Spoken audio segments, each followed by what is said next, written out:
Hello, everyone. Oh, clackety clack. Clack, clack, clack. Hey, what would Piper say? Hello, everyone. Hello, everyone, and welcome back to another episode of the Incredible Podcast. I'm one of your hosts, Xander Scully, and joined with me is Jeff. What's up, Jeff?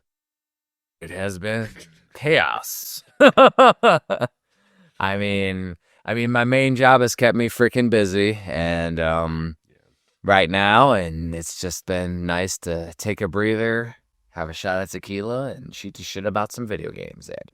Yeah, I'm actually drinking tonight. I'm drinking. Why? Yeah, I'm drinking. Dude, okay, the listeners are going to be like cringing as hell because I'm going to sound like a freaking 20-year-old. But this is called a 16 Blackberry XXL. Look, it's the wine in the carton, and I mixed it with Dr. Pepper in my Hello Kitty coffee mug, and it's a good concoction. I highly recommend it. This wine is like 16%, by the way, so things are about to get crazy. Nice. So if you get a little droopy-eyed, we know why. Extra scrambles today for all the listeners. Yeah, it's Waffle House. I do have a story from the last weekend, though. So we went and after dinner, went and did a tasting at there's like local liquor stores. They do tastings at these places here. Colorado's really big on their drinking. This one, though, was like a combination of like vodka and flavors. Oh. And we tried them and they were delicious. So we got home. We were going through a Kyle box, preferencing that we'll do some Kyle's trials here in a minute. But I was like, well, what if I do a shot of tequila in each one? And so I did a drink over a thing of ice, shot of tequila. After two, I don't remember the rest of the night. Like, my wife said I was, like, wandering around here in the basement, like, after she went upstairs, because I just passed the F out on the chair. I was gone. We were playing video games, and I was past the F out, and I was wandering around. So maybe I was possessed by Father Kyle. Because, like, who's to say? I don't remember anything, but I didn't make an ass out of myself. I was about to say, you're like with tequila, like the way I am with sriracha. I'm like, I'll eat something, and I'm like, I wonder what it tastes like with a little bit of sriracha. That's what you were making me think of with tequila. I do tahini on everything, too. Oh, yes. A little tahini in my drink, though. Like, oh, yeah. Delicious. Yeah, spicy Coca-Cola. And speaking of spicy Coca-Cola. Speaking of awkward transfer. I know. Transition.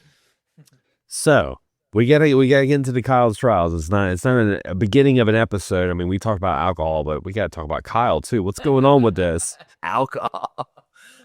So I wrote Nintendo Madness because going through some of the stuff, I have some items that I am definitely adding to the collection here. First of all is the Super Controller boxed. Oh my God. Yeah. Look at that D-pad. This is just a little casing that goes over the Nintendo D-pad. So this is cardboard, this D-pad. It's like a picture. But the plastic is what goes over it. And essentially, it's just a way to add an arcade stick. Yeah. A nub to your Nintendo. And it gives it a little more girth. So it makes it less hard on the corners on your arm or on your hands. But like, I don't know what else it really does outside of giving you a joystick. I think that's all it Maybe it's to make you feel like you're playing with the Sega Master System controller. Playing with power. Indeed. But the other stuff that I came across was Kyle's Famicom. Oh my God. Yeah. Look at that. And one of the things that's always a quote from Kyle's mom is that there's always one more. So I have something even better than the Famicom. Oh, really? Do it. And it is the AV Famicom box. Oh my gosh.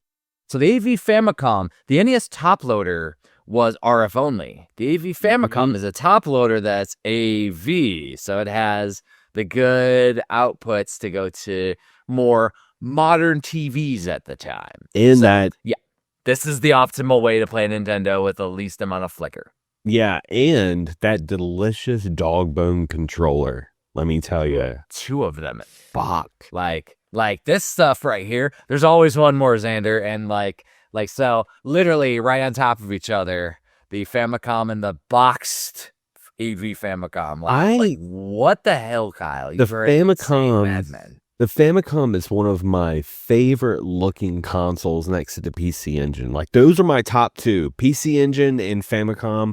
It's just something about simplicity of the Famicom with I even like the wired in controllers. I know how annoying it actually is, like really, because you almost have to play the thing backwards to have a long cord. But I've always loved that. The secret of the Famicom, Xander, and for the listeners, is you can use the wired ones or this expansion port on the front. They make like joy key cards and like turbo controllers and stuff, and then long controllers that you can plug into the front. So Awesome. that's what I always use. Is I have the B shoe Joy card that I use for the front because they made it for the NES as well, but they have a Famicom version, and that's what I use for my Famicom. There's a little cap that goes on here, so I'm wondering if Kyle in one of these boxes, if I have a cap for it. He probably used the cap on an action figure modification. Let's be honest. So that way they can stand up a little bit. That's truly a Kyle thing. That's how I know Xander knows Kyle as well as I do at this point, because it's probably holding up a wizard. And It's probably only a utility belt. here you can see a little treat because there's right here. That is something I found at a record store. That it's a giant evil tree man wizard, and it was like under $10. Oh, that's awesome. That is a fucking Kyle item. Is totally it. And the same place I found 3 vinyls of original hair metal Pantera. Ooh, like power metal era? Power metal era, 3 of them, and 2 of them aren't with the vocalist. They're before Phil. Wow. So Yeah. I look them up on eBay and they're $800, $900. These were $30 a pop, so they have to be like a bootleg or something. Like I don't know where these came from because if they were the originals, I just basically for $20, $30 a pop got $1,000 worth of fun. I mean, even if they're bootlegs too, that's just fucking cool. That's cool. Music. I don't care if they're bootlegs. I got them to play. So, but yeah, I got them upstairs. But I'm like, I got to figure this out because they look legit. But I'm like, there's no way a record store would sell it for that. Yeah, that's nuts. But now, Yeah. Speaking of nuts, let's talk about the game of the episode, the community game. Oh man, this game. Okay, so It was a good transition because this game is nuts. yes. So we're in the J's, and We are in the J's. the game that we picked was the Joylancer Legendary Motor Night. And I downloaded the demo. I didn't purchase the full game. It's still in early access. It's been in early access for a decade now. And like 10 years. It hasn't been updated in 10 years. It's been in early access for 12.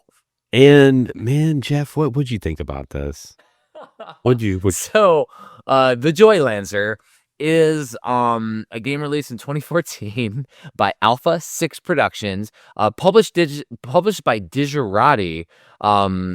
Interesting note is the first game I physically published on Switch was Super Blood Hockey, also digitally published by Digerati. They had a bunch of falling out with a game that they had released without the authorization of the developer for Switch. There was a big thing. I think it was like a ghost game that looked like Paper Mario. I know what game you're talking about because I fucking reviewed it. I can't remember the name of it, but I've reviewed this game. Yes. Yeah. Outbound Ghost? Yes. Yeah. It's like Paper Mario. So yeah, but Digerati got a lot of flack for that. So this game was digitally released in 2014. Obviously, 6 years before I started Premium in 2020 back in the day. Not with that company. But interesting thing is that the game is $10. Lowest recorded price was $1. Fair. This game is a glitchy, chaotic mess. It's insane. I will tell you, though, it has mostly negative reviews. The first thing I freaking did, you can replace the music. Thank God. But you can't, like, turn it off. At least I couldn't figure out how to in the main game, because I got their main game. So what I did was I searched because it only does OOG or OGG files. Mm-hmm. So I searched Mother 3 that I have is in that. So I had Mother 3 soundtrack playing while I was playing the game. It's so much better because whoever did the music, it's just like grating. It's It's bad. it's one of those things that I thought the game was running bad on my PC at first because the music was so bad. And I didn't do all the OGG file. I just pushed mute with my remote. I played it with no That's the sound. easy way. I went down and just selected music that sounded cool. Because But like, did you play through the demo at all? Did you beat a level? Did you fight a boss? I don't know if I beat a level or not because the game is so like just scrambled and crazy. I will say like There's an overworld, so Yeah. you can go from level to level. the thing that aggravated me about the game was the controls and the fighting was fucking awesome. Like it was so cool. It's like an insane momentum-based beat 'em up. Yeah. Side-scrolling beat 'em up. When I say momentum-based, you collect these orbs, and when you get a couple orbs, you can run. Mhm. And when you run, you can do these weird combos. Particles are going everywhere. Yeah. And it's beautiful. really cool. It's really cool. But the platforming is like off. Yeah, it felt like the game felt like I was playing it in debug mode. That's what it felt like. Yeah. Well, imagine playing Pizza Tower, but at the end sprint of each level and with glitches with not pixel perfect platforming, because it's not like pixel perfect. Like when you do combos, it's like awkwardly does a little flip or a drill up, or it just doesn't do things you would expect. And I'm not sure if it's something you could learn with like, let's grind through it and get good, bro. Yeah. Yeah, I mean, and that's the thing. Like, there's not enough of it to keep me wanting to keep playing it. Like a good example was like last week's Insanity Blade. Game's hard as shit. It's a difficult game, but it's so good. I kept playing it. I was actually playing it today. I was playing Insanity Blade. I was like, I was like, man, I think I need to go back to 2 week ago's on a community game and play Insanity's Blade. It's such an amazing game. Yeah. But I had to play some of that just to kind of wash my palate a little bit because Cleanse your palate. yeah, because the Joylancer, like it had so many promises. It's almost like that one game we play, like the flash of the hand fist, flash of the flicking fist. A lot of the Xander scramble stuff. Yeah. What the hell like that? The F game we played had a lot of Fist slash. Yes, that game had a lot of promise, and it was fun, but it was flawed. Joylancer was even more flawed, which I kind of embrace for the podcast because this lets people know that we're going to be truthful. We're going to talk about what we think about the game. It's not like we're just like shilling or whatever. Like Joylancer had some work. It definitely had some work. Like, it just feels like you were saying, a little bit of a like beta mode. Obviously it's still early access, but like it's been 12 years. yeah. Like, and the thing was, did you play it in DX mode, DX color mode? That's like the Game Boy Color style. Yeah. Yeah, that's how I played. Because apparently, like single action, maybe they originally designed it for Game Boy. I don't know the Game Boy style, not color. Because it's kind of like going over the features that I have had up while we're chatting. It kind of seems like single color action is what they anticipated initially. I don't know, but if I definitely played through 2 levels. I went through 1-1, beat through the whole thing, didn't take any damage or lose lives, and then went through 1-2, same deal. I then went around on the map, right? And then I went to the boss of 1, and I didn't have to complete the levels to get to the boss. So I clicked on the boss level, and this dude like toasted my ass. Like he was like overpowered, destroyed me. So I went back to the menu. I hit something, and it like completed the level. And so it gave me completion credit for the boss, and I only played him once and lost. That's why I was confused. That's why when you were like, how much did you play? I'm like, I'm not sure because I had like a very similar situation. I'm like, wait, am I doing this right? Like even the path projection of the game it's weird. It is so strange. It's a shame. Oh, the shame. It has promise because it looks cool as shit. Like that's why I was looking at it. I'm like, it looks like a badass game, but no, the glitchiness is insane. Well, honestly, I was excited to see that I had mostly negative reviews because I knew it would like cause some sort of conversation within the podcast, because I'm like, if this is negative, like me and Jeff are going to be like, because we didn't read anything beforehand. We were just like, it's got mostly negative reviews. So we knew not to go in with our expectations, which normally if you go in with low expectations, there's at least something to grab you. And I guess the only thing that really grabbed me about the Joylancer was the combat. I thought the combat and the particle effects was really cool, but that's just not enough for me to pay like $10. Well, we'll have a bunch of fun. My issue with the combat, though, is that because it's momentum based, you had to do this like charge as well to be able to attack. So like you would be attacking and it's just not doing what I wanted to for the normal. So then you would always have to rely on timing and things. And it just wasn't as satisfied as I wanted it to be because there's no like basic attacks. It's like playing Gravity Circuit on a Tiger handheld. Or so. Games.com. Yeah, Gamecom, yeah. Playing it on a flip phone.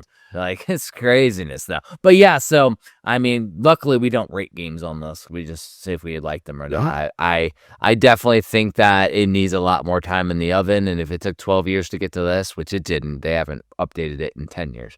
But if it took 2 years to get to this, I wish that they would work on it a little bit more and just, like, fix the couple of nagging issues, get some different music, and I think we would be good. Because that music's grating.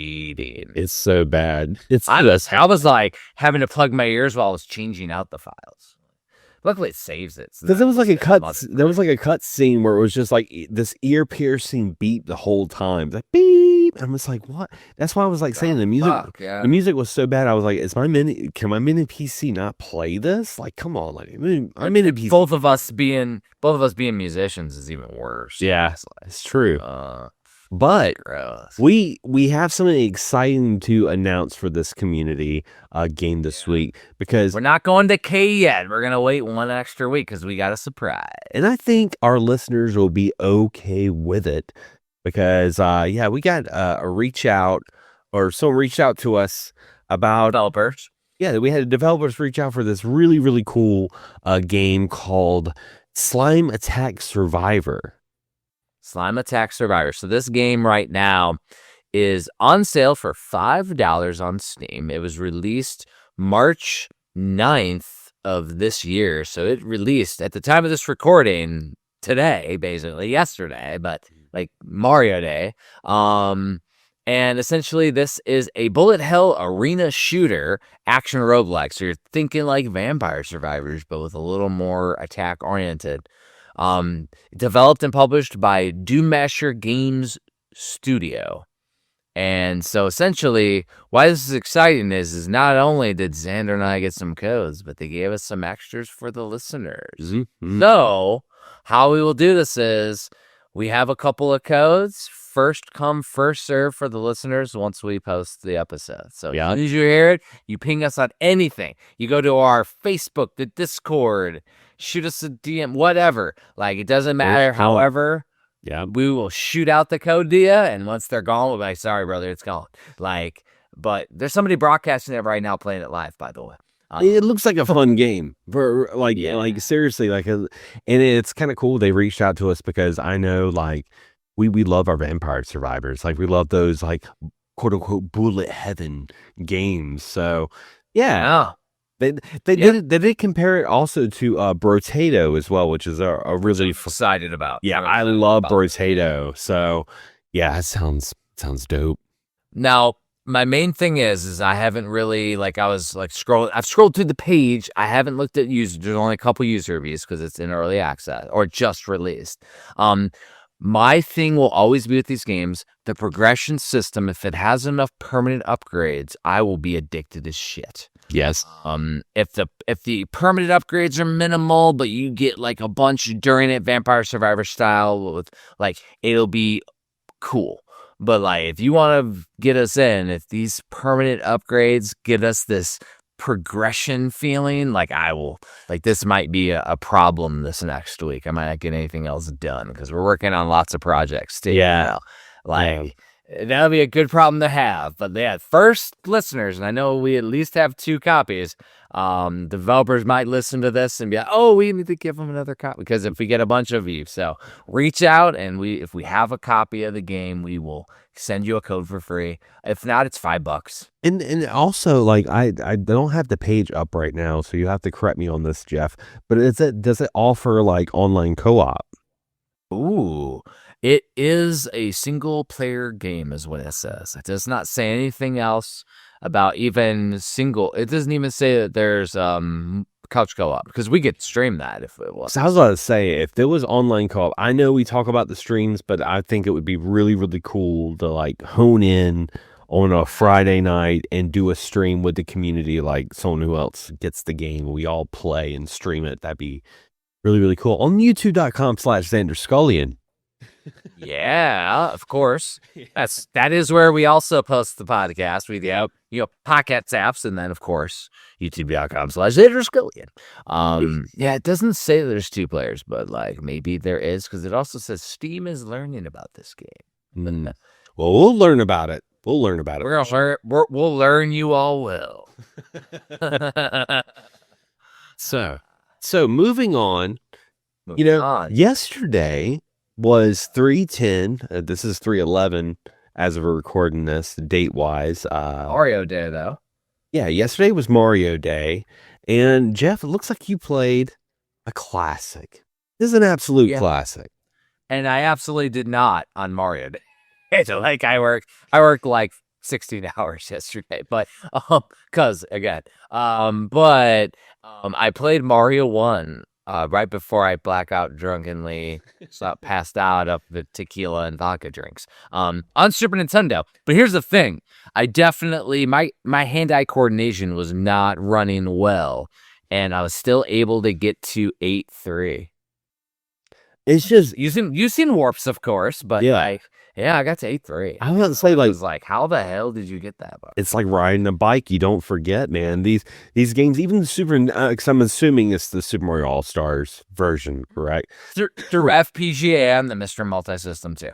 Which is a great port, of course. And, it was like... You remember when they released that NES Championship for the Switch a couple of years ago? Like, they had... Yeah, and they had like some sort of challenge of like beating Super Mario Brothers 1, like using the warps but beating it. And I remember I live streamed it, and I remember I beat it and didn't even like really even have a second thought. Like someone in the chat, I think my friend Tyler in the chat was like, "Did we just watch Xander speed run Super Mario Brothers?" And I'm like, "Fuck yeah, I think we did." Because it's one of those games that we have played so much as kids. It's like riding a bike. You don't forget. Like you can be inebriated with all the tequila in the world and still play Super Mario Brothers. Yeah. Just what it is. I think I hit my breaking point probably by the time I got to 8-3, because I don't remember beyond that. I don't remember quitting either. So like that was where I hit my wall. Well, 8-4, the castle is when it gets that pattern. That was probably when you're just like, okay, this is too much. I was 8-4. At least I don't remember 8-4. I mean, and the other game that I played was on a different day, so it wasn't Drunken Tequila Jeff. So, and this one was Little Samson. I played Not only did I play Little Samson, Xander, I beat Little Samson. Oh, that's a long ass game. I've never beaten it. That's crazy. It was insane, and I'm not sure if I found a warp or not. But like near the beginning, there was a spot, and I selected the mouse and I went down this little corridor, and then it went like to the map immediately and went down to the right corner. And I was playing through, but there's so many boss fights.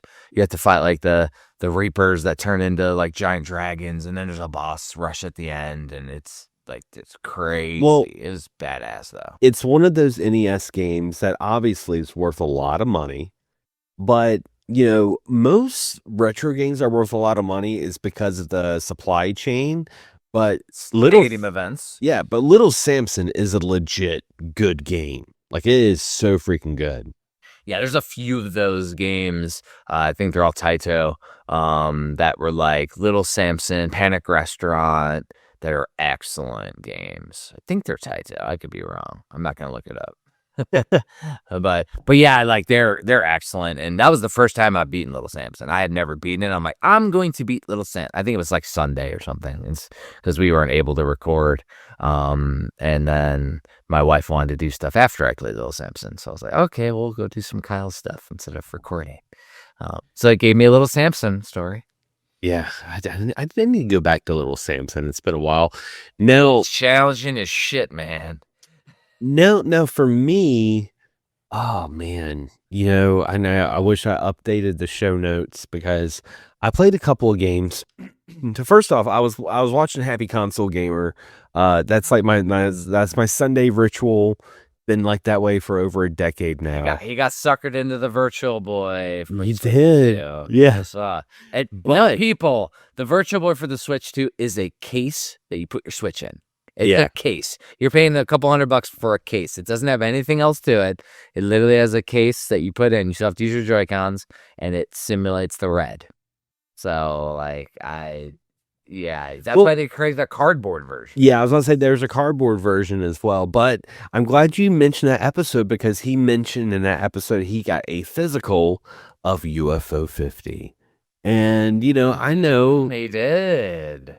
And I know that you also got a physical of UFO 50, and I was like... I still haven't opened.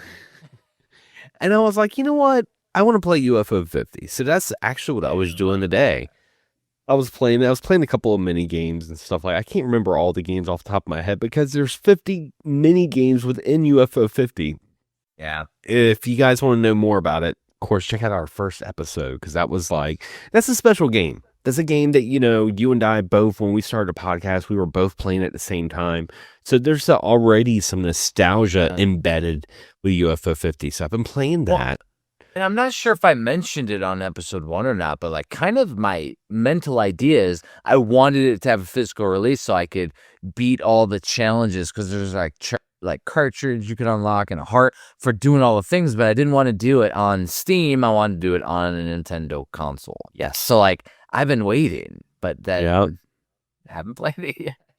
Well, I mean, now you got it physically, and I'm gonna have to eventually fish down because you said it was Fan Gamer, correct? That Fan Gamer did the physical edition, so it shouldn't be too hard to come by. I know it's getting more and more popular, but I've been playing that. I also played a little indie game released a couple years ago. It's a psychological horror game called Cry of Fear. This is actually a Half-Life mod style game, and it's just like it's psychological. It's you're playing as this guy named Sam. You wake up in the middle of Sweden. It's got a very PS2 Silent Hill kind of vibe to it. It's pretty expensive, right, Xander? No, it's free. That's the joke. You missed it. Yeah, I know. Too drunk. It's a free game. It's a free game. And I will say this, because the game doesn't naturally support controller support, but with Steam, you can do the Steam input. So I was playing with my Xbox 360 controller, which made it a lot easier because I've never played a first-person shooter with keyboard and mouse, and that was just like using two parts of my brain at the same time. I couldn't comprehend it. So thankfully I was able to use the Xbox 360 controller, but the puzzles are really clever. The atmosphere that haven't gotten through chapter 1 yet. So I just started playing it today, and it's a cool game and it's free. It's great. Recommend it. One friend of the show says wants this game, and that's Nintendo. Friend of the show, Nintendo wants this game. I don't know why he wants the game when it's free, but yeah. Okay. It's good. It's good stuff. Looks cool though. I definitely it's free, so I added it to my library. So with all my time I don't have, I will not play it. But but yeah, it gives you those PS2 survival horror vibes. Cool shit. Yeah, it's awesome. Yeah, I like your comparison of it, and it looks really awesome. This is the only game that this developer has released so far, and it was originally released in 2013. Yeah, he is working on a new game. I follow him on TikTok. He's working on a new game. I can't remember the name of it, but TikTok? It's called TikTok. Yeah, yes, but yeah, I'm once I find out a little bit more, I'll talk about it on the show because I like his vibe. He's got like that old school PS2 stuff. I love that. Low poly. So nice. Going. What are we gonna jump into? We are jumping into the new and noteworthy. This is a list And the of. first one, Xander. Oh, Is this an indie game? Because go over what you always say at the beginning. This is the games. yeah, these are the new and noteworthy games that indie games found within the week to quickly preview. In this first. And so the first one's called Death by Scrolling, but look at the publisher. It's Microprose Software. That's an old school game publisher. So did Microprose, the name, get bought out by some people, or is Microprose still releasing tons and tons of games as it shows on Steam? It's a good question. When I say tons, I mean there are tons of games from Microprose. A lot of games. F117 Alpha, which is a an NES game. There's a 2.0. Falcon, which is a PC Engine game. Like there are games here that they have released. So I do not know if this is actually an indie game, but it definitely looks indie. Yeah, it looks fun. The name of it makes me think of every toilet visit I have on a Sunday. Looks like shit. It looks as shit. Death by Scrolling. But yeah, it's got that top down vibe to it. Now, is this a Zelda-like, or is this more like just action? I think it's more like scrolling action. If you've ever played King's Knight on the NES, that's what it seems like. Unless every single one, because it's showing like the character consistently moving up in all the videos and screenshots. Unless it's just how they recorded it. It looks like you're moving up and you're attacking stuff all the time. So you're death by scrolling. It's scrolling up. So it's like that's what I assume. It's like an endless runner, but vertical. Vertical, Zelda looking. Looks really cool. Let's see. And it's only $7.99. There's no demo, unfortunately. Single player. Mm-hmm. Yeah, so I mean, to me it looks pretty cool. Looks like there's a lot of options to unlock perks and things. And it has like a Vampire Survivors vibe to me, but it's scrolling upward with the Zelda style art. Yeah. That's why I was a little confused at first, because I was like, oh, what do you think about this, Jeff?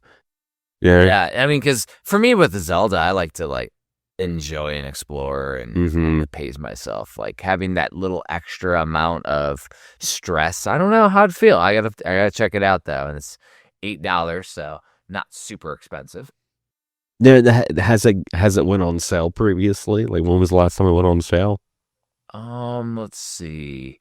Last time was $6.79 10 days ago. So it went on sale, so like $1.67. So Piper's giving that face to you for. This is the only game that this developer released, and it was released originally in October, so 25.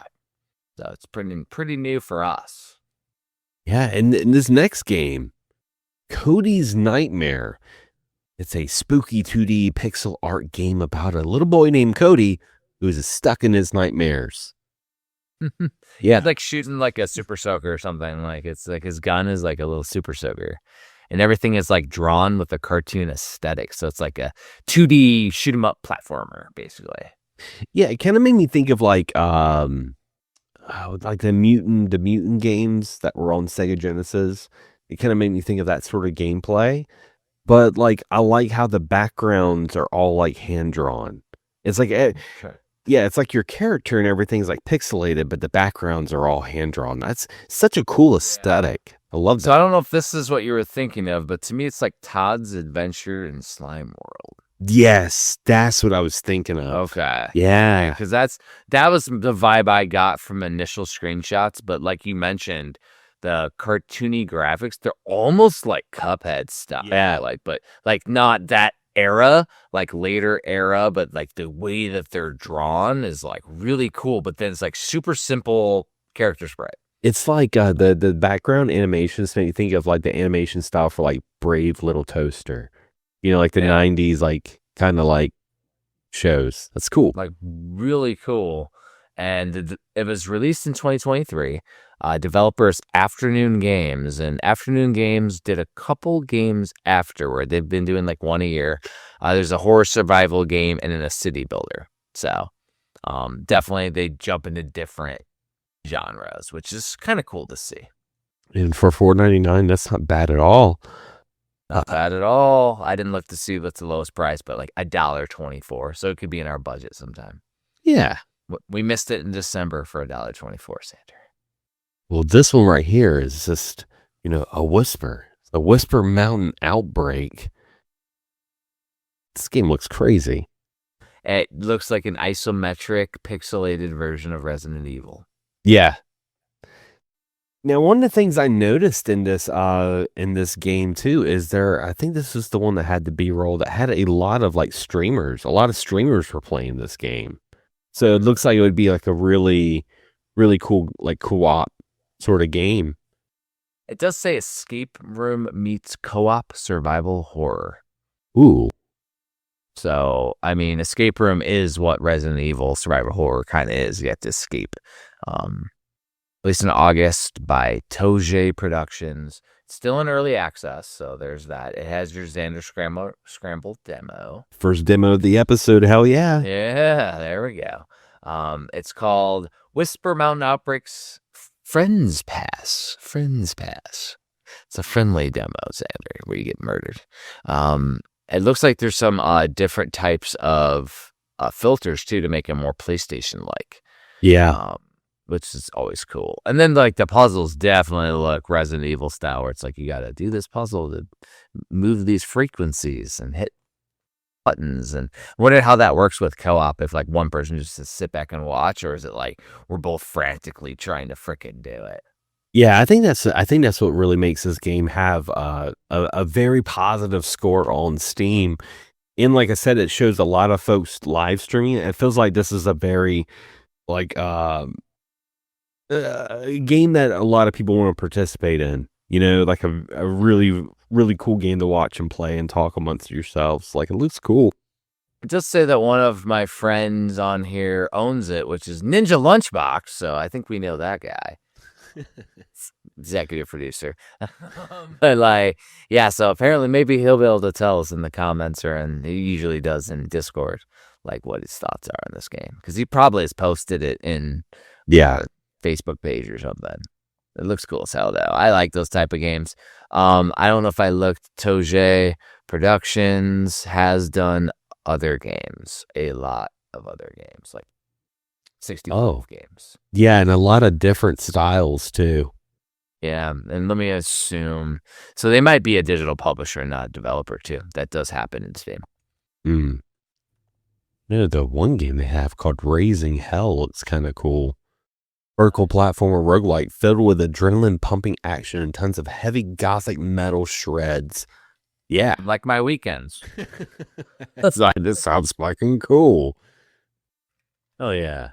Speaking of fucking cool, Xander, this next one. Next one called Bit Escape, which is very, very interesting platformer. Mm-hmm. It reminds me a lot of what Nintendo was pushing, Box Boy. For like, it was like 3DS, I think, and then there was a Switch version that was like Box Boy and Box Girl or something. And that's what this reminds me of. But then it goes on like an acid trip because like you're in Windows or whatever. Yeah. And it shows like there's a spot where you like break out, and it's like there's like not only is there platforming like Meat Boy, but then there's like shoot 'em up sections and shit. I don't know what to make of this, man. Yeah, it's a game that looks like it really like tries to break that fourth wall, like going through like a operating system while you're playing the game. And yeah, it just looks like one of those games that you would just really, really get lost in. Now, unfortunately, not a demo, but it's $14.99. Wow. It's not bad. I think it's a good deal. Yeah, and it's been on sale for like $9. Sam, who is the developer, has worked on another game called Bits at Work, which looks the same, but this one is office sim management game, not a platformer. Yeah. And so he's got kind of like a little theme going on, but yeah, I thought it looked really cool. Little box people. Good job right there. That one looks really cool. Definitely. All of these games go on my wish list. So. And speaking of jobs, thank you, Jeff, for giving me that segue. Speaking of jobs, this next game called Trim Jobs. Trim Jobs sounds like your weekend, Xander. I would say this is not a sponsor by Manscaped, by the way. But this is would you say this is almost like a long puzzling game that's almost like Kirby's Dream Course, but with cutting grass? Like, it's interesting. It's like a point and click arcadey game. Like it's almost like how you would play putt, mini putt, except for instead of shooting a ball into the hole, you shoot a trimmer or a blade to cut grass. Yeah, it is. I'm sure you have to do as little shots as you can to clear out, because there's a par and score like golf. I assume you have to cut down all the grass in the lowest amount of time. So it's basically golf, but trimming. Yeah. I was like, man, this is pretty cool. It's cool shit. I mean, it's a lot of first only. This is definitely a unique game. It looks awesome. Definitely different skins. There's voice acting in it. Like it looks like it was made on like an old arcade or for an old arcade or Nintendo or something. Yeah, and it's got like 72 levels, which is insane. Damn. And it's only $2.99, so it's almost on the cusp of being a budget, which means that when it is on sale, it's definitely going to be a budget game. Yeah, hopefully it goes under $2 because $2.24 has been the cheapest so far, but it goes under $2. Like that's a auto buy. Oh yeah, like craziness, man, crazy. This next one, kind of pedaling back to like Cry of Fear that I was talking about earlier, because this is another game that's very much inspired from this era of survival horror, which I've been enjoying whenever we find these kind of games, and that is Flesh Made Fear, which is a PS1 inspired survival horror game. Yeah, it definitely looks PS1 inspired. Maybe PS2, but I think PS1. Has tank controls, fixed cameras, pure terror. Like, definitely a zombie style game. There's somebody streaming it right now dressed up as a guy from Resident Evil. Yeah, which is wild. It looks cool as hell, and it was released on Halloween of last year, so that's really cool. The thing that sucks as a developer is if you release it on Halloween, then people are going to download it and buy it typically after Halloween. Yeah. And so then, like, you want to release it like 1 October so they get the whole month of October to play. That's why I always think is interesting when they do that. Yeah, because if you're a streamer, unless you have something planned, there might be a chance you might not be able to stream on Halloween night. So it'd be cool to have like those games, like you said, be released in the beginning of October. So, like say October 15th, October 13th, something like that. Be like, oh, we're having our Halloween stream. This is the game we're playing. So yeah, it makes sense. Yeah, it looks cool as shit though. Like it's definitely it has 2 different playable characters. Like there's a little bit of differences between the 2 because one will have like more inventory and less health for like the female, and then the guy has more health but less inventory. So it's a good risk versus reward.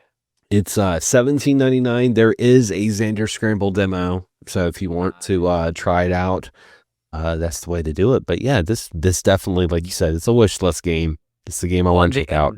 If you look down Painted Packed Games, they have a triage of horror. I have one called Suffer the Night in my library already. So that is crazy. There's Weeping Falls Massacre that's free to play, and then there's a bunch of others. Manny's Murderous Movie Theater, the Snack Bar Simulator. Like, that's free too. So I think that stuff is crazy when they have a lot of crazy like free games, and then I don't know. Yeah, I'm still wrapping my head around about the fact that tank controls and fixed camera options and stuff like that. It's like become nostalgic enough now that indies are using that for new indie games. It's like, oh my god, like I love it, but at the same time I was like, I'm old. Like, this is officially being old, This is probably how the folks... I like it. the folks probably felt when they had like Atari or NES, style indie games. Like, oh man, I'm not that old. That this is like the cool old thing now. But I don't like tank controls, so that's the other piece. Yeah. I like when they give you the option to do it or not. Mm. That was what I liked about Alyssa, which was a game that was signed for premium as I was leaving, and that game had the option to turn off tank controls, so that way you can play both ways, which was nice because Yeah. like I like when they redo Resident Evil 2 and 3, like you can play it normally now, and it's like, oh, so good. Yeah, I mean, Tank Controls has its charm, but at the end of the day, I mean, it's dated as hell. It's like, yeah. It was a response before they realized that you need 2 analog sticks. Mm-hmm. Exactly. And this next game has you twisting and turning in all sorts of crazy ways. This is Swap Meet. Rip through hostile alien worlds and harvest mutant body parts mid-combat and adapt faster than your enemies. This looks like a crazy game, Jeff. I mean, I thought we were going to a swap meet to find video game. They're swapping their meat, is it? Swapping their meat. The hell. Action roguelike third-person shooter in early access right now. So it's like $25 to get the Founders Edition, which has extra DLC, so that's suspect a little bit, but having DLC just means that they're going to add more things to what they want you to do, and that's all that's on this is like a bunch of cosmetic upgrades for your game, Xander. Do you need all your cosmetic upgrades? I mean, just the game bare bones looks freaking amazing because I mean, this is like probably one of the more expensive games we have in this episode, but looking at the B-roll, like it's got some polish. Like this looks like one of those longevity Steam community based games that people are going to be playing, 5-6 years from now. Like I feel like this has some possibility of being really, really cool. And it has online co-op, so we could stream this. Up to 4 players. That's awesome. Yeah, the guy Xander's gonna have to drag me out of Kyle randomly wandering alcoholic stupor or something. Apparently that's what I do on Fridays. So, but yeah, no, the swap meet looks really cool. Definitely liked. So as you move to the budget section, how many do you want to cover? Because I had a lot of budget games that I found this week. Well, I was thinking maybe like we could do 3. Let's do 3.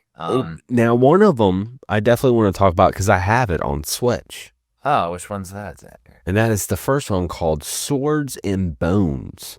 This was one of those games that, I've mentioned in a previous episode, like how I used to like take like $10 or something and go on the eShop and just find how many games I could get for $10. And this is one of those games that was like $2 at the time.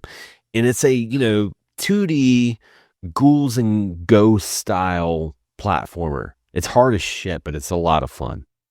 Nice. And it's no longer on sale, but I got Swords and Bones 1, 2, and 3 each for $1. Swords and Bones 3 is on sale for $1 at the time of this recording. It's vastly different. It does look like it has a different look to it.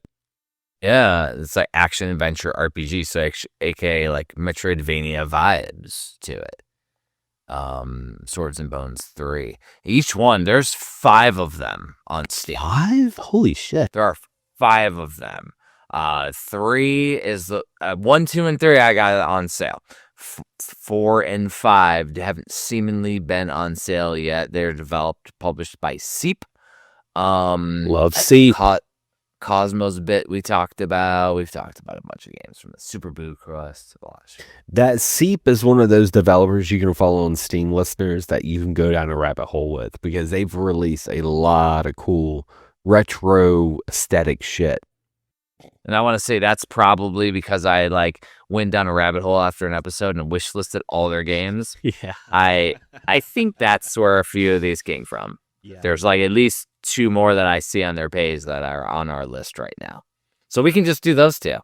The other 2 that we could talk about are also from Seep. We have Ninja 1987. So I would assume that that is like Ninja Gaiden, but let's see, Xander. Ninja 1987. It's $1.49 right now. It looks like Ninja Gaiden, but like micro. Yeah. He's a lot smaller, but no, I mean, it even has like almost like a map up of the mock up of the first cutscene of the blue and red ninja fighting in that cutscene. Almost like that. But yeah, this looks cool.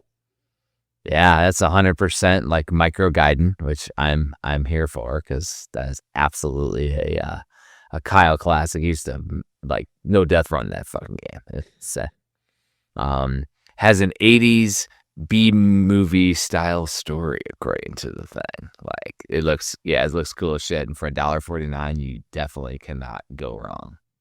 7 levels. 7 levels, too. That's a lot. Yeah. The other steep one is Caveman Ransom, and it's 69 cents. Nice. It looks crazy though because the graphics look like Yoshi's Story or something. Yeah, I think that's what I really like about these guys. It's like every game just has a certain kind of personality to it, and yeah, it definitely has that late Super Nintendo platformer vibes.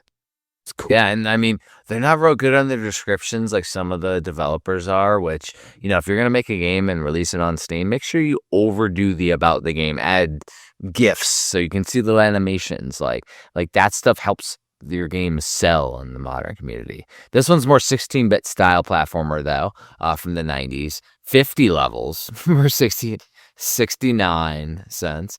5 bosses, bunch of weapons, and a shop with stuff to buy. So definitely insane. Yeah, I'm probably gonna buy this after the show, to be honest. Yeah, I mean it's 69 cents. I mean, it's not bad. No, it's not bad at all. And for 69 cents, that's ridiculous. I'm gonna leave the other games in the list just in case they're still on sale the next time. But yeah, because we had a lot of games pop up on the budget section this week. It was kind of crazy. Too many, yeah. Because we do have some homebrew highlights, Xander, to talk about. So we don't want to shortchange our homebrew section because this is going toward the Xander goal of more Genesis homebrews. And I saw a post by Mega Cat Studios talking about 3 games that they're going to be releasing. I know. When we go to freaking Midwest, dude, I feel like I'm going to fly back home with a freaking Sega Genesis. Because I'm telling you, this is crazy. These are like some really interesting looking early single screen like puzzle sort of style games. Yeah. Cool. Well, and some of these are like, I think sequels, or at least one of them I think is a sequel to an old NES game that I covered, because one of them, Alter Ego, was an NES homebrew that I have on cartridge, but this is Alter Ego Dreamwalker. And essentially you're like able to like mirror characters and do like warps and stuff for the platforming puzzle game. So that one looks super cool. And then you have, another one called, what is it? Tourmaline and Gravabots. And they all just look cool because Mega Cat did a triple launch for the Mega Drive that are all coming out at the end of March of 2026. Retro Souls is the developer. So he's the developer that did the original game, Alter Ego. Brain is working great today. This dude is out of Russia though. So he loved building puzzle games for ZX Spectrum MSX. So the Genesis, he's doing in C. Programming it in C. So it's pretty cool to see. Gravabots is a single screen platformer, so you manipulate gravity to clear rooms. Alter Ego is that dual platformer, so you can use 2 characters to move simultaneously through mirrored environments. So cool. Tourmaline is more arcadey, so you're going through a fully destructible subterranean to collect diamonds, and the gameplay involves avoiding cave-ins and dodging lava and shit. So there's a lot of gravity-based physics in that game. These are on Sega Genesis, so that's freaking crazy, man. Yeah, it has that like Sega European vibe that I absolutely love. Like I was like watching, I'm like, man, this is so fucking cool. But yeah, what's cool is these games will be fully region free, and they'll run on North American Genesis and Japanese Mega Drive, as well as modern FPGA hardware like the Analog Mega SG. So you can run it on your Analog Pocket, which is pretty cool. You know what's really freaking crazy though? So like back in the day, I went to MagFest with MegaCat, and they had a homebrew section, and I like had my books out there, and we were playing homebrew games, and they were working on homebrew games and all the things. Well, guess what, man? You click on their website right now. First game that pops up, God of War: Sons of Sparta. What? Like, I'm not sure if they're programming or publishing, or they're working on the God of War: Sons of Sparta. It's already out. Into the Pit: Five Nights at Freddy's. Oh wow. Well, I don't know if they published these or they like worked on them. I was saying MegaCat has really been picking up their game, so it wouldn't surprise me. I have been wanting to check out that God of War Sons of Sparta, because it's a cool like 2D. And it's funny you mention that, because I remember watching the trailer and I'm like, this looks, kind of like an indie game, and thinking it says that they developed it with the Santa Monica studio. Wow. Published by Sony. Fuck. Congratulations.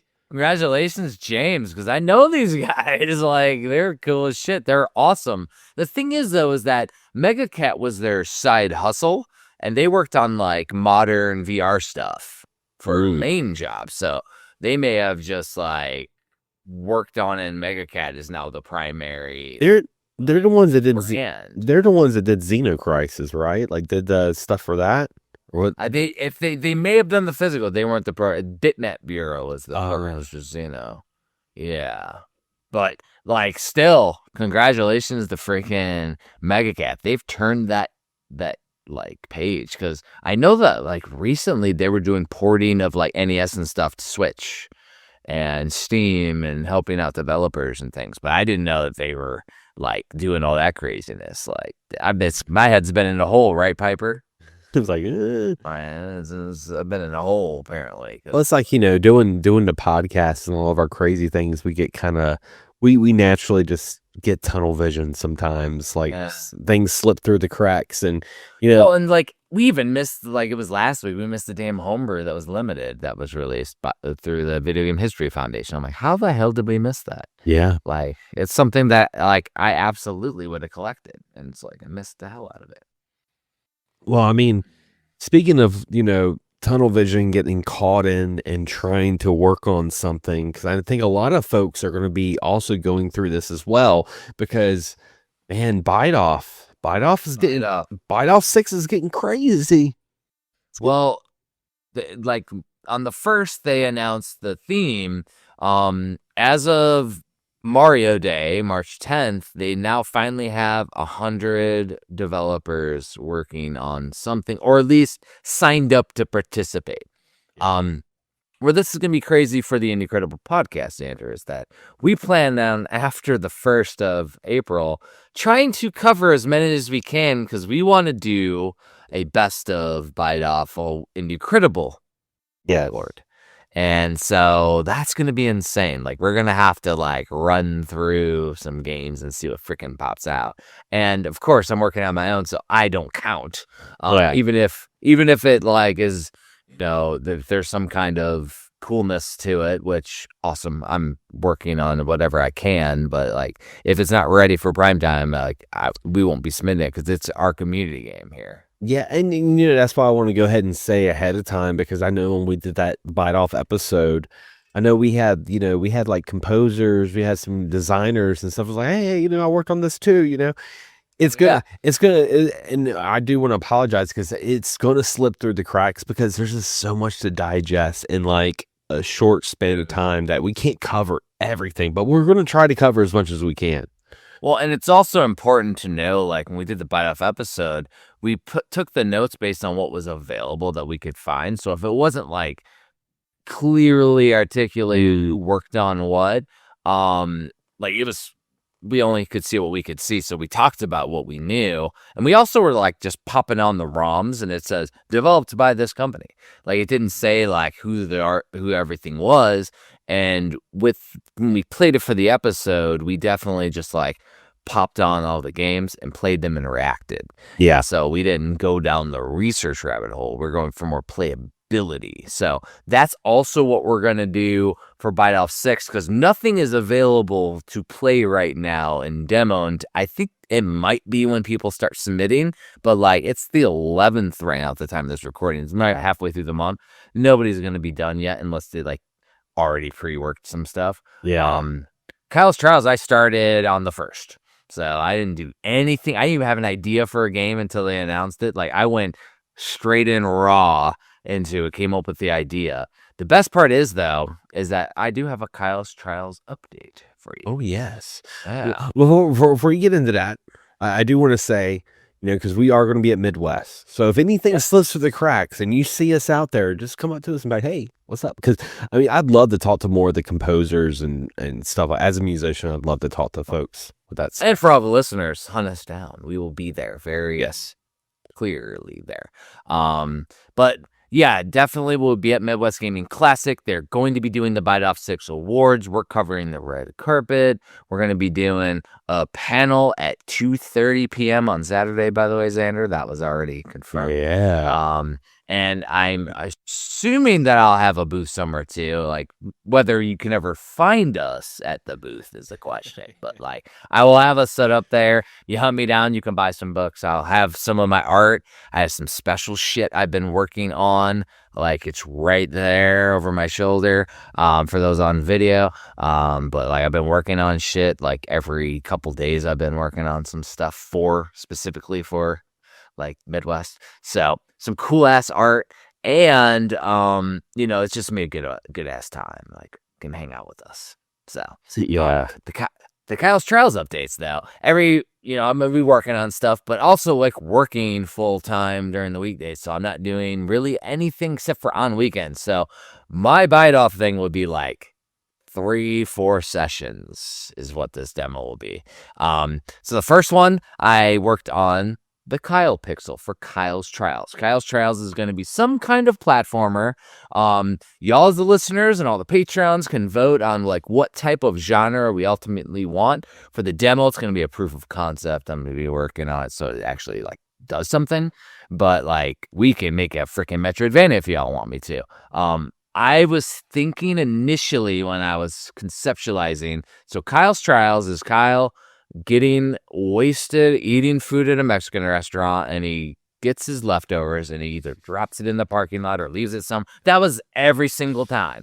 And so the idea is that Kyle is there at Casa del Mar, which was by his house, and he has to get out of Casa del Mar, like wandering. And then he gets into the parking lot. And he has to get through the parking lot with cars or whatever. And somehow gets out to the road where there's construction and craziness. And then gets sidetracked into the woods. And there's a whole Arrowhead Lodge where I have an Arrowhead beer can and everything. That there's a big cow, which I have a picture of Kyle and the cow.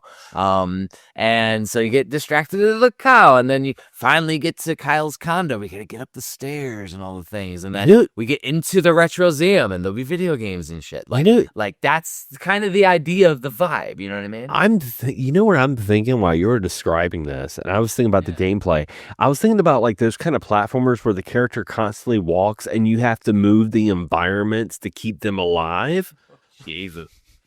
Like, could you if I could do that? So the idea was though to create a single screen or a flick screen arcade platformer, where Kyle can't attack. He just has to avoid all the different hazards and enemies. It's just like Drunken Master, And you pick up margaritas for points, and you get a little drunker. And then you can each biome could be more than just one screen. It could be like multiple freaking screens in a section. And maybe there's bosses, so you have to fight like a mariachi band or something.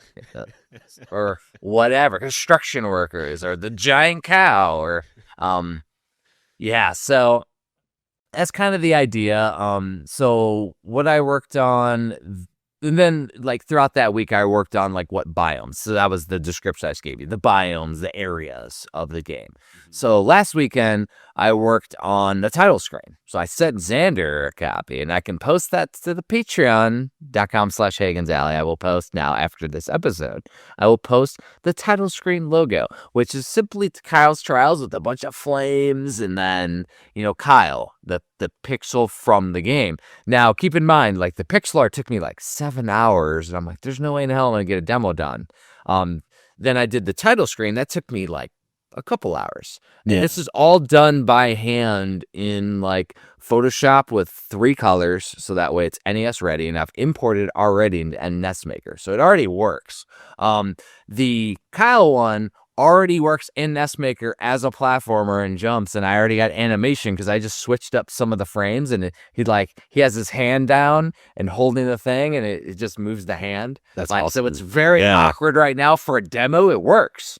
Yeah. And he can hit spikes and die and an enemy, and there are a lot of NES Maker tutorials, so I followed the tutorial, and he definitely it works. The other thing that I did is I worked on a song in FamiTracker. It's freaking chaotic and insane, and like it sounded cool as shit, but it was like, it's just not quite there, but maybe it'd be all right for the demo. I imported it into NES Maker, and now it sounds really good on NES. It's like, it got rid of the weird shit that I couldn't figure out how to remove. So we have a song.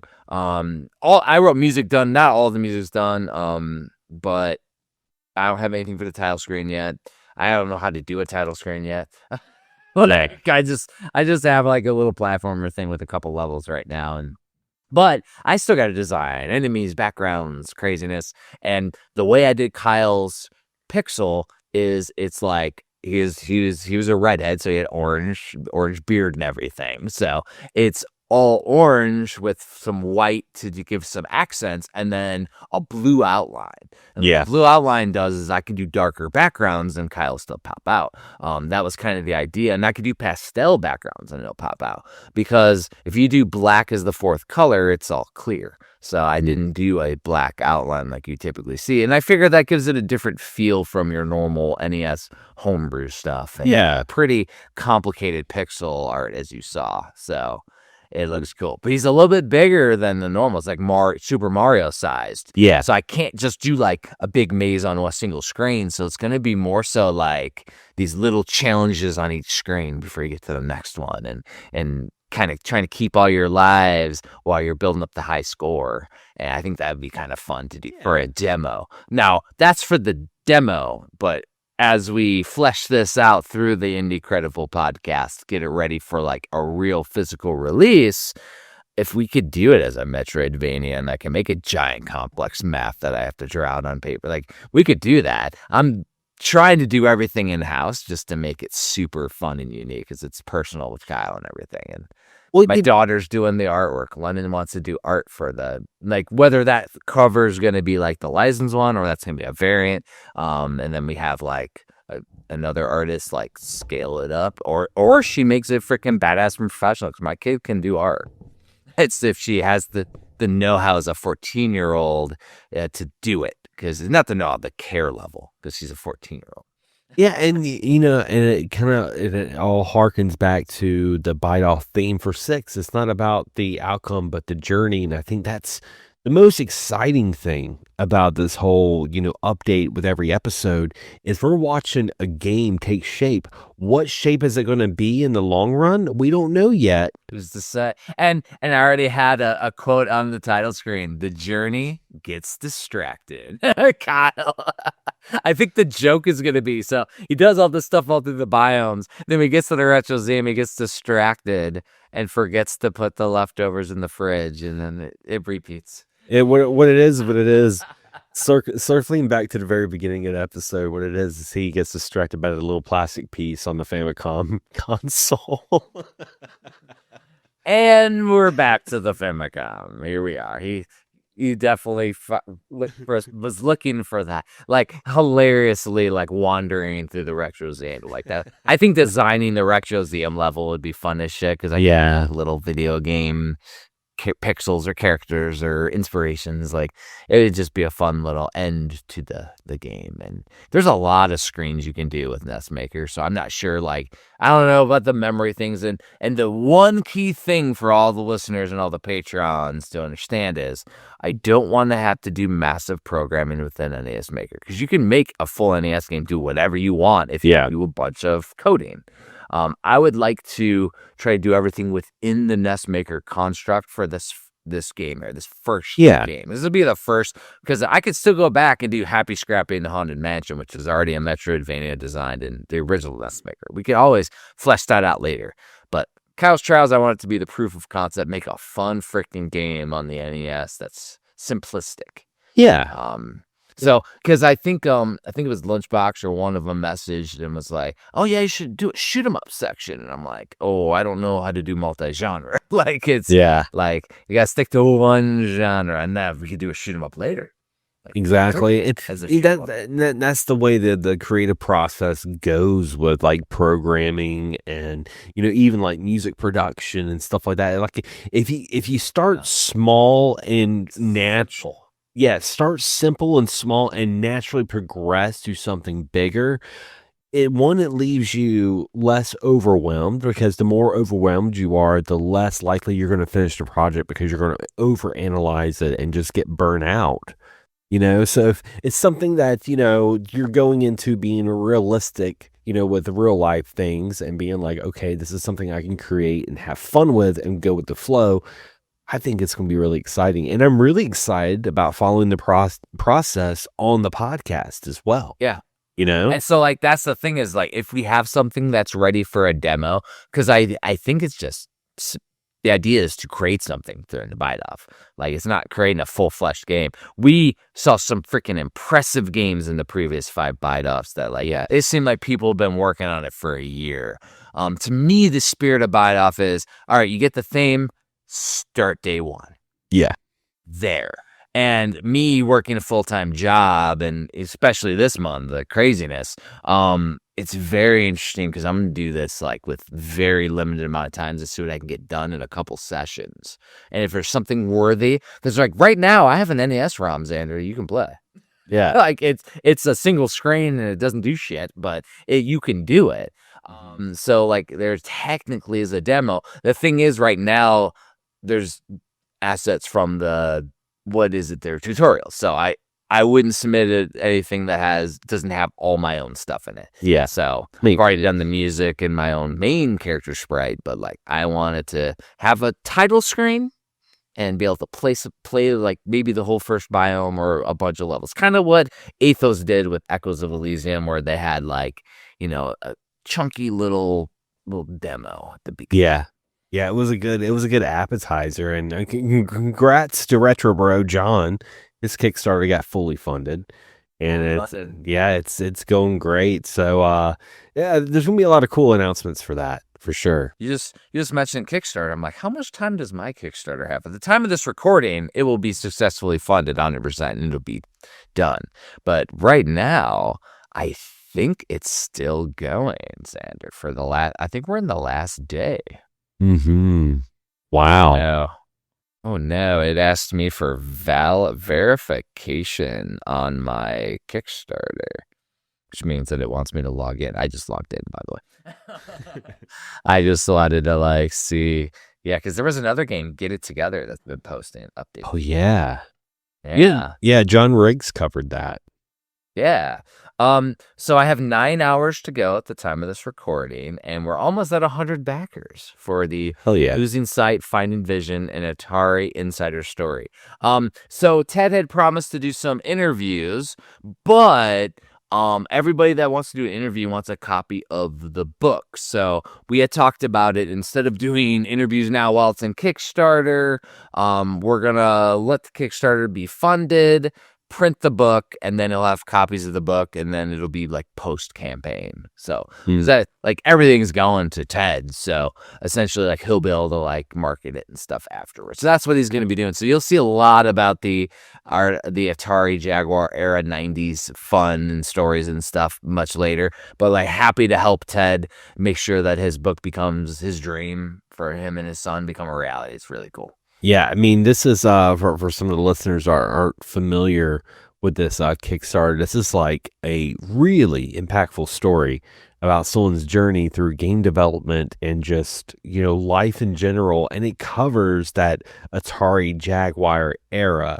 which is really interesting because we always hear, the horror stories of Jaguar, but we never hear too much about the folks behind the Jaguar. Like, what was it like behind closed doors? Because yeah, there's some interesting stories I think a lot of folks that are interested in game development and history might find really intriguing. Like, it sounds really, really good. Well, and then the title is on the nose, like losing your sight. So imagine working in a visual aspect and losing your sight. That's insane. Like, so he had to get through that too, as well. So, Easy.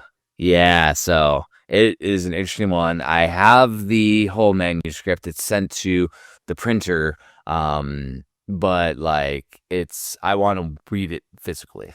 Yeah. My thing, like I don't read digital, so I know a lot of people get all my digital books and stuff, and I make them for them. But I personally prefer tactile because I'm old. I like that. I like to smell the pages, Jeff. That's what I like the most about physical books. Smelling the pages. I mean, if I smell my Christmas book, then there's a baby Xander picture, and that's too awkward for me, so I can't smell that one. No, I'm gonna put that picture right here. Next Young Piper, right here. So right be there next week. So random, dude. That's so crazy. But speaking of crazy, we had to give a big shout and a huge thank you to our executive producers on Jeff's Patreon. And Jeff, for some of the new listeners, where can they find you on Patreon? So it's patreon.com/Hagen's Alley. Free to join. Follow along with all of our madness, which includes all the book releases, artwork, everything that's going on. I do, when I go walking the dog, I'll do some vlogs on there and post that to the Patreon too. Just keep everybody updated. It's been a little cold, so the dog hasn't gotten as many walks, but so we had like a blizzard last weekend, and the next day was 70 degrees.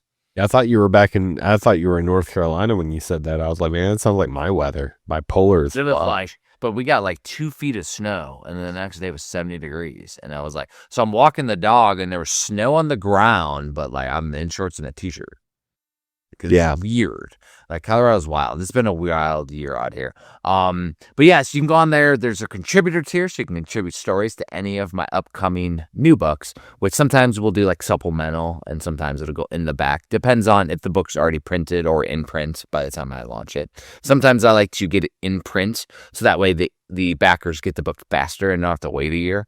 I would rather like them get it after about a month or two after the Kickstarter closes. So then I do a supplemental book, so I can put that on the side and they get that faster too.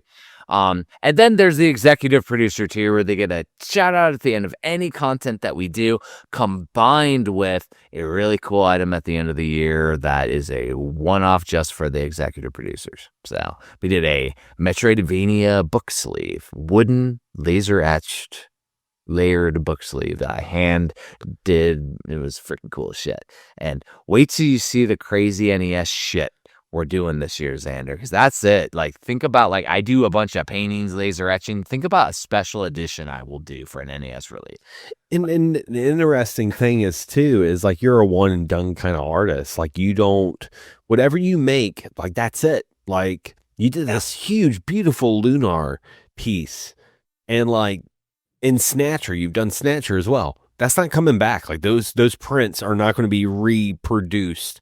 You might. They're not prints. It's just it's a canvas painting. Yeah. Like, it's just a one and brilliant. There's no prints. Like, it's, literally, I got it. I've worked on it for, I think Lunar took me 6 months or something. Yeah. Like, and I finished it, and I'm like, I sent it off a week or two ago to the backer, and that's theirs.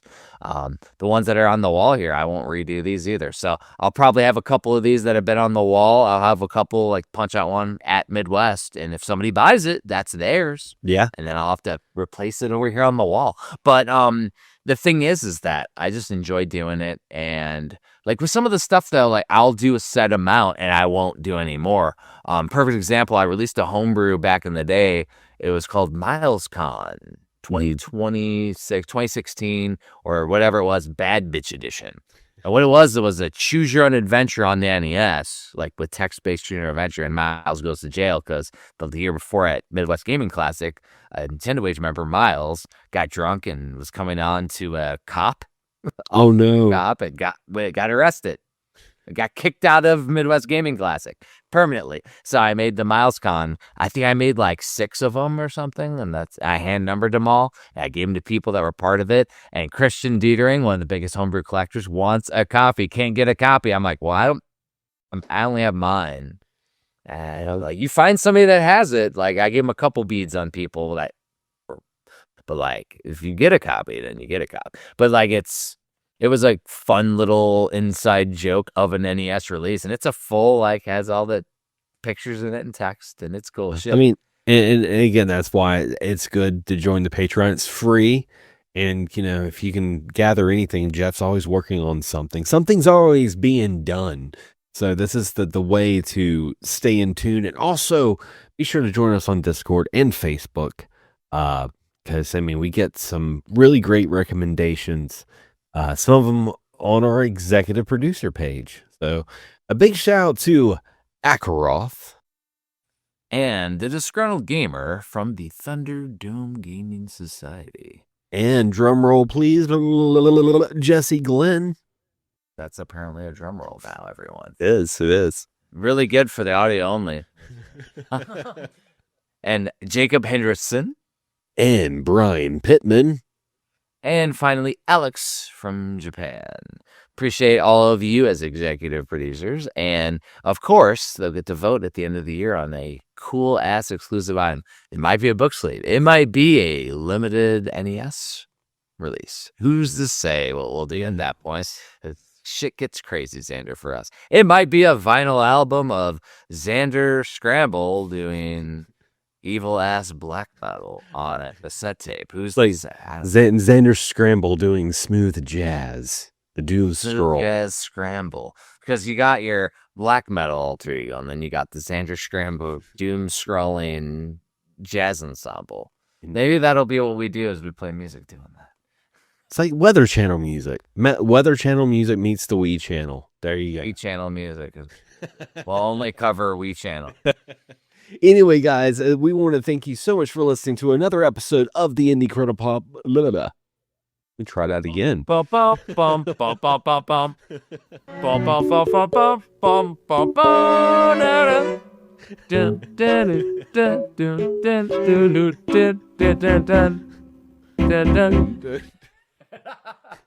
Thank you guys so much for listening to another episode of the Indie Credible Podcast. As always, happy gaming and support indie.